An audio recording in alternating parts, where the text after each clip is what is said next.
حضرت غوث اعظم 36 سال آتا ہے کہ آپ نے 36 سال گزارے. کئی کئی دن بھوکا تھا میں، جڑی بوٹیاں کھاتا تھا، درخت کے پتے کھاتا تھا. 36 سال بڑا ایک لمبا آپ نے بتایا کہ میں اس دروازے سے گزرا، میں پھر اس دروازے سے گزرا، پھر شیطان نے ایسے ایسے جال پھیلایا، پھر میں اس دروازے کو پار کر گیا، پھر میں یہ منزل پار کر گیا، کرتے کرتے تسلیم اور رضا سے آگے، پھر کرتے کرتے کہتے ہر جگہ شیطان کا ایک جال تھا. میں اس جال کو توڑتا توڑتا توڑتا توڑتا توڑتا یہاں تک پہنچا. اس کے باوجود دیکھیں شیطان کیا کرتا ہے.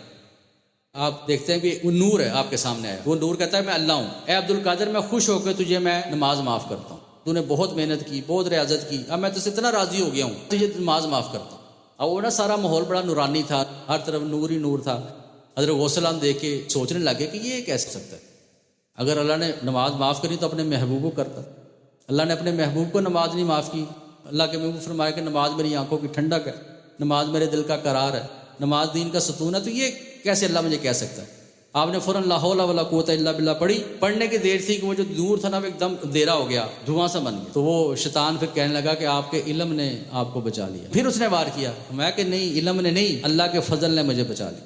پھر وہ سر پیٹتا ہوا پٹکتا ہوا پھر وہاں سے بھاگے، کہتا نہیں آپ پہ میرا بار نہیں چل سکتا، کوئی اور ہوتا تو میرے اس جال سے نہ بچ سکتا. حضرت جنید دادی کا مرید تھا، بڑا اس پہ کرم تھی. حضرت جنید دادی بڑی کرم نوازی تھی، بڑی دستگیری تھی. اب وہ اس کا نا بڑی کرم نوازی ہونے لگ گئی، زیارتیں ہونے لگ گئیں. انہوں نے دیکھا خواب میں فرشتے آتے ہیں، جنت میں لے جاتے ہیں، اللہ کا دیدار ہوتا ہے، جنت میں کھانے لگتے ہیں، کھانے کھاتے ہیں. اب اس نے کہا بھی میرے پہ اتنی کرم نوازی ہو گئی، اب مرشد کے پاس جا کے کیا کرنا، گھر بیٹھے مجھے پہ تو لوگوں کو فیض بھی ہو رہا ہے، دعائیں کرتا ہوں لوگوں کی قبول بھی ہوتی ہیں، زبان سے جو کہتا ہوں پورا بھی ہو جاتا ہے، بس ٹھیک ہے، میرا تعلق ڈائریکٹ ہو گیا. کچھ دن گزرے، جنید دادی پوچھنے لگے کہ وہ فلاں اپنا بلی کی طرح نظر نہیں آ رہا. کچھ بندے بھیجے اس کے پاس، تو پوچھا بھی ہے تم آ نہیں رہے، خیریت ہے، طبیعت ٹھیک ہے، آ نہیں رہے. تو وہ جو مرید تھا نا وہ کہنے لگا نہیں بس بڑا کرم ہے، ایسے فرشتے آتے ہیں، ایسے مجھے اللہ کی بارگاہ میں لے جاتے ہیں، میں اللہ کا دیدار کرتا ہوں، اللہ سے باتیں کرتا ہوں، پھر میرے لیے جنت میں کھانے لگتے ہیں، میں ایسے جنت کے نظارے کرتا ہوں، یہ کرتا ہوں وہ کرتا ہوں، مجھے سیریں کرائی جاتی. تو میں نے کہا کیا ضرورت ہے جانے کی، گھر بیٹھے سب کچھ مل رہا ہے. اب وہ آ کے جنید دادی رحمۃ اللہ کو بتاتے ہیں سارا معاملہ. آپ ہمیں کہ جاؤ اس کے پاس جاؤ، اور اس کو کہنا جب یہ سب معاملہ ہوتا ہے لا حول ولا قوت الا باللہ پڑھ لیں، اور کہیں شیطان کے شر سے پناہ مانگتا ہوں. وہ جب یہ بات کی تو کہتا ہے یہ کیا کہہ دیا. میں کہتا ہوں مجھے اللہ کا دیدار ہوتا ہے، میں جنت کے نظارے کرتا ہوں. وہ کہہ رہے ہیں کہ شیطان کے شر سے پناہ مانگو. وہ کہتے ہیں ایسے ہی ہوا، پھر فرشتے آئے، مجھے ایسے ساتھ لے گئے، آسمانوں پہ لے گئے، سیریں کرائیں، مجھے جنت میں لے گئے، وہ سارا جو کچھ بھی تھا. کہتے وہ جب کھانا میرے سامنے آیا، دسترخوان لایا، میں کھانا کھانے لگا، دم میرے مرشد کی بات ذہن میں آئی. تو میں نے کہا اچھا چلو، مرشد نے کہا تھا ایسے ہو تو لا حول ولا قوت الا باللہ پڑھ لی. تو وہ پڑھا تو ساتھ ہی جو تھا کھانا وہ گندگی میں بدل گیا. وہ جو سارا نور تھا وہ جناب یہ سارا دھواں بن گیا، بدبو پھیل گئی.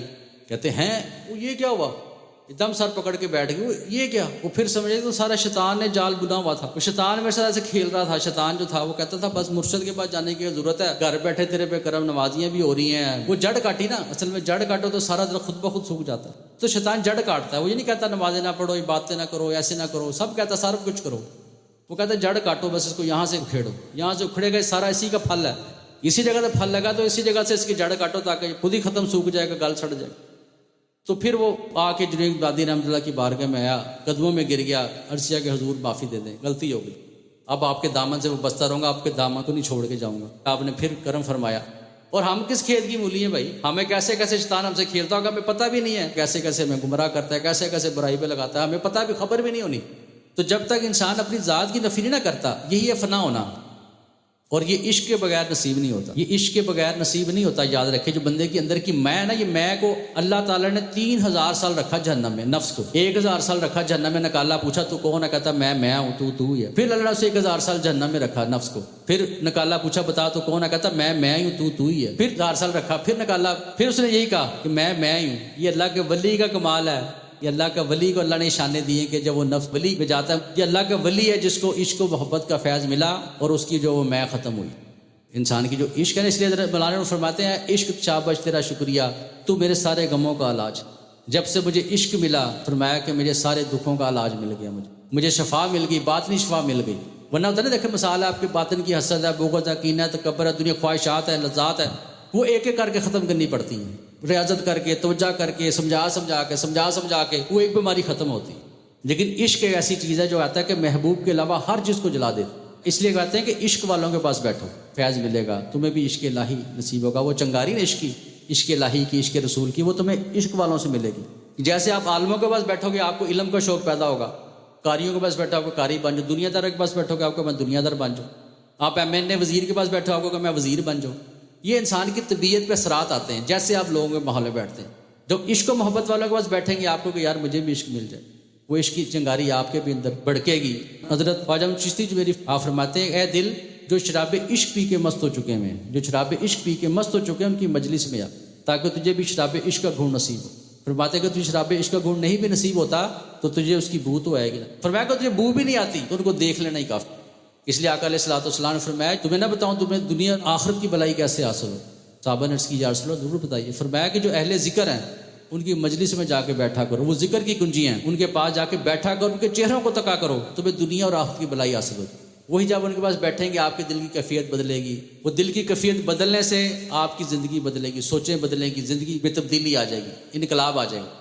اس لیے فرمایا کہ ایک لمحے کا غور و فکر 1 سال کی عبادت سے بہتر۔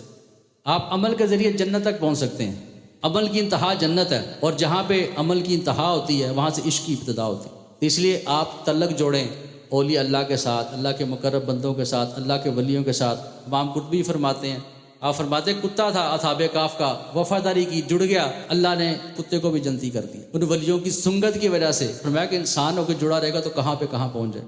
نسبت پہ پکے رہو، سمجھو کہ نسبت کیا چیز ہے۔ جو نسبت پہ پکے رہیں گے وہ چاہے گندے مندے بھی ہیں، اللہ تعالیٰ ان کو آخرت میں جدا نہیں کرے گا۔ جو دنیا میں جڑے رہیں گے وہ آخرت میں بھی جڑے رہیں گے۔ حضرت غوث اعظم کے پاس ایک شخص آ گیا، کہنے لگا حضور میں نے اپنے باپ کو دیکھا ہے کہ وہ جہنم کی آگ میں جل رہا ہے، عذاب میں ہے۔ حضرت غوث اعظم رحمۃ اللہ نے پوچھا کہ یہ بتاؤ وہ ہم سے ملا کرتا تھا؟ عرض کیا کہ ہاں حضور ملتا تھا لیکن بہت کم ملتا تھا، کبھی کبھی آتا تھا آپ کے پاس۔ آپ کمرے میں چلے گئے، مسلح بچھا دیا، وہ ہستیوں کو منانا آتا تھا رب کو، رب ان کی مانتا تھا۔